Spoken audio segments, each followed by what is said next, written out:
Conocer lo que pasa a nivel internacional. América Latina y el panorama político yendo hacia la izquierda, y esto provoca alarma seguramente en Estados Unidos. Ariel Umpierres con nosotros. ¿Cómo estás, Ariel? Bienvenido, buen mediodía. ¿Cómo estás? ¿Qué tal? Buenas tardes. Sí, efectivamente hay gran movimiento, turbulencias en Latinoamérica por los dichos de un senador norteamericano, un senador muy importante, Ted Cruz, un hombre del ala más conservadora del Partido Republicano, lo estamos viendo, es un hombre del estado de Texas, un estado muy conservador. Este es uno de los paladines de Trump, del expresidente Trump, un hombre muy conservador que ha dicho cosas muy importantes en estos días. Ha dicho que con la elección de Gustavo Petro, allí nuevo presidente de Colombia, en América Latina se está constituyendo como un continente muy volcado hacia la izquierda. Lo dice en ese discurso, con una excepción. No lo menciona, pero obviamente se refiere a Guillermo Lasso, presidente de Ecuador, hace poco asumido en su cargo, un hombre de derecha que viene de los bancos, en fin, de la élite ecuatoriana. Pero en fin, este señor, Ted Cruz, que es un senador de padre cubano, o sea, habla español, está casado con una señora muy importante, una abogada muy importante de los Estados Unidos, norteamericana, trabajó muchos años para el banco de negocios Goldman Sachs, uno de los bancos más importantes, y este senador tiene entre su base social lo más importante, los evangélicos sionistas del estado de Texas, muy conservadores. Para resumírselo, está obviamente contra toda inmigración a los Estados Unidos, está a favor de las armas, es un hombre del libre cambio, en fin, un hombre muy anti-latinoamericano, por decirlo de alguna manera, quien ha dicho que lo que está pasando en América Latina representa mucho riesgo para los Estados Unidos porque, claro, en América Latina, usted sabe, con la reciente elección de Gustavo Petro allí en Colombia, un hombre de izquierda que fue miembro de una organización guerrillera, lo estamos viendo, dentro de su país, ya fue alcalde de Medellín, en fin, un hombre ya integrado a la política, pero de inclinaciones de izquierda. Quien estamos viendo junto a él, esa señora negra, es la vicepresidenta de Colombia, lo cual para las élites latinoamericanos llama mucho la atención y esa está de alguna manera rechazado, imagínese usted. Lo mismo pasa con otros presidentes de Latinoamérica, hablábamos de Gustavo Petro entonces, pero también de Nayib Bukele en El Salvador, que es un hombre, lo estamos viendo, este es el presidente de El Salvador, muy volcado hacia la izquierda, que opina muy duro contra los Estados Unidos, quien ha instalado una lucha contra las maras y las guerrillas y demás, y ha eliminado la vieja élite dominante de ese país, una lucha con los jueces que le querían limitar su gobierno.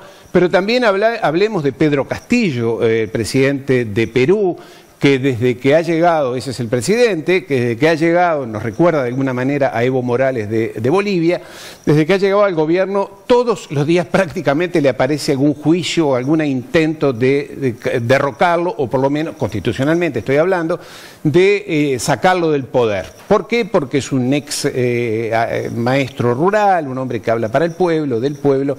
Y bueno, esto genera obviamente también en Perú muchos temores.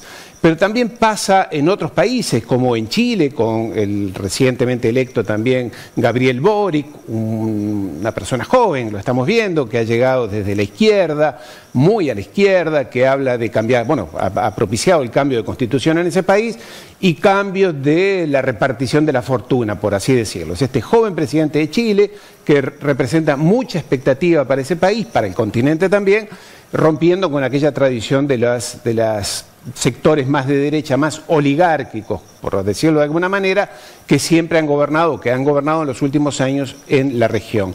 Pero también a ello se suma lo que está pasando en Argentina, con un presidente como Alberto Fernández, que fue a encontrarse con Putin hace pocos meses atrás, hace 5 o 6 meses, a quien le ha dicho queremos integrarnos con Rusia, después de ahí se fue a China a encontrarse con el presidente de China y decirle queremos mayor integración con China.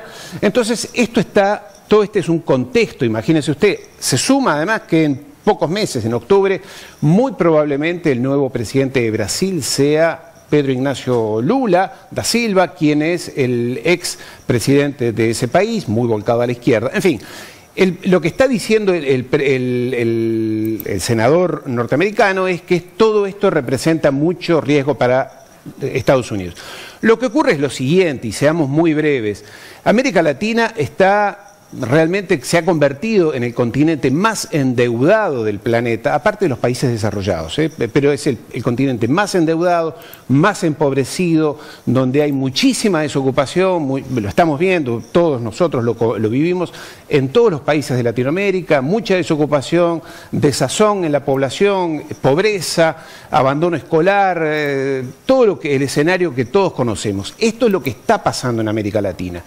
Y al lado de eso, ¿qué ocurre? Estados Unidos y Europa, los países desarrollados, ¿qué le proponen a América Latina? ¿Qué le aportan? Le aportan esencialmente más deuda externa, más FMI, más Banco Mundial y pagar deuda externa sin ningún aporte de capital, de inversiones, de producción o, entre otros casos, dejarlos tranquilos por lo menos para que gobiernen, los gobiernos democráticos, sean del tinte que sean, político que sean. Aquí no estamos haciendo ideología ni de derecha ni de izquierda, pero realmente hay demasiada presión por parte de los gobiernos del norte sobre las democracias latinoamericanas. Entonces, es muy difícil que estos países puedan salir adelante. Este escenario que estamos viendo, con el cual convivimos todos los días, le plantea a los gobiernos y a los dirigentes políticos ya más de izquierda qué hacer. Y lo que están haciendo la mayoría es irse a una alianza más con China, con Rusia, con el sudeste asiático, que son los que de alguna manera les hablan ya no de créditos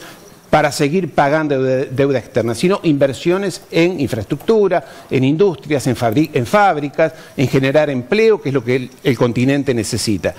Y entonces aquí Estados Unidos se pone nervioso, la élite dominante, que es la que expresa el senador Ted Cruz, se pone nerviosa y empiezan las exigencias y empiezan las amenazas, porque Ted Cruz lo que dijo es que si el nuevo presidente de Colombia, Petro, no hace una serie de cosas, Estados Unidos va a cortar la ayuda, va a limitar las inversiones y va, lo que hace siempre en estos casos, mal calificar a ese gobierno. Entonces, las malas calificaciones es como la escuela, más o menos igual, hace que a nivel internacional los gobiernos tengan mayores dificultades, se les cierran mercados, se les cierran acceso al financiamiento y demás.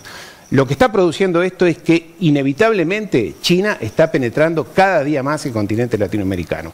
Entonces, lo que nos queda es imaginar que en el norte haya dirigencias políticas más flexibles, más inteligentes, más lógicas, que vean que la cooperación con América Latina puede ser fructífera, sobre todo con un continente, y con esto concluyo, que en la época de la colonia fue muy pujante desde el punto de vista industrial y productivo. Esto lo hemos olvidado en las clases de historia, generalmente no se dice, pero allá por el 1800, hace 200 años atrás, América Latina era un continente pujante, con industrias pujantes, que claro, el libre mercado que nos trajeron los ingleses y los holandeses destruyeron toda la industria. Después vinieron los gobiernos neoliberales allá en los 90, Fujimori en Perú, Menem en Argentina, los neoliberales de Chile y demás, que destruyeron toda la industria y esto estamos ahora pagando las consecuencias. Entonces, lamentamos este nerviosismo en el país del norte. Así que de este tema también seguiremos hablando en los próximos días. Un saludo. Gracias, Ariel. Como Gracias. siempre, muy interesante. Por supuesto, como siempre. Gracias por estar aquí todos los viernes con